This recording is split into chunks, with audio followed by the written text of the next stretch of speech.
Hi everybody, I hope you're all having a good day and enjoying this beautiful sunny day. This morning I got up and put the kettle on, and I always go to check and see if I can find the bunny rabbits in the backyard while my kettle's boiling. But they weren't out there today. But what I did see was really interesting, and I'm going to show you that now. There weren't any bunny rabbits, but I did see a fishing boat. I love to watch the fishing boats move around the wide open ocean. How do they know where to go? I've always been fascinated by stories of the explorers who left places to come across the ocean and see what they would find on the other side, because they did all that long before they had GPS or anything else, and they didn't know what they were going to find. They wanted to go and see what was there. I mean, for us to navigate on land, it's very straightforward. We use landmarks and street signs and all sorts of things. You know how to get to your school, you know how to get to Bethany, all those kinds of things. But how did those early sailors do it? Well, they used something called celestial navigation. That means that you look at what's up in the sky, the stars and the sun, and you use that to figure out where you are. And this has been going on for a very long time.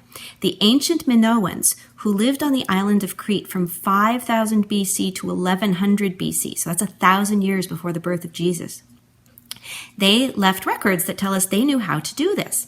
And sailors still learn how to do this today, because you can do this without electronics or anything. So if something goes wrong and you have a clock, an almanac, and a sextant, you can navigate your ship, even if other electronic things aren't working. And so what they use, now, so you need these three things. You need the clock, the sextant, and the almanac. Clock is easy. You need to know when you're looking at something. What time is it? And an almanac is a book that is published for different parts of the world, and it tells you what you're going to see in the night sky. It tells you things about weather patterns and when to plant and all those sorts of things. So that tells you what you should be looking at. If you know the date and the time, you know what you should see in the sky. And then you have a sextant, and I'm going to show you what that looks like, because they're really easy.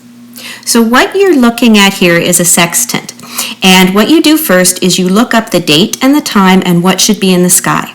Then you use the telescope portion to find both your horizon, which is where the sea and the sky seem to meet, and the star you're looking for. And the little mirrors in front of the telescope let you see both at once. And then you can figure out, and then you use the curved part to measure the angle, and that lets you figure out roughly where you are. So once you've used your sextant to take that measurement and you know where you are, then you can figure out which way your boat needs to go. Now, in the time of Jesus and the disciples, most sailors would have stayed close to the coastlines. They would have followed the land so that they had those landmarks to sail by, and that would help them find their way. So how do we find our way through life? Jesus knew that sometimes it's tricky, and we know that too, don't we? Some things are easy to figure out, but some things are challenging, and we don't always know the right way to go and things like that. And Jesus knew that we would face those challenges. And so in our reading today, he prays for his disciples. Our reading today is taken from the Gospel of John, chapter 17. And the whole chapter is a prayer after the Last Supper. Jesus knows that the time is coming close for him to go. And so he prays to God. And what he says is this: "When I was with them, I protected them and kept them safe. No one was lost, but now I am coming to you, and I ask you to protect them and keep them safe." Jesus asked God to help us. And this is one of the ways that we can find our way. We can do the same thing. We can pray, and we can read the scriptures, and those things help us find our way because they have God leading us. And with God in charge, we will always be able to find our way and not get lost. So think about that this week and how you can pray and ask God to help you find your way when you face difficulties. In the meantime, take care.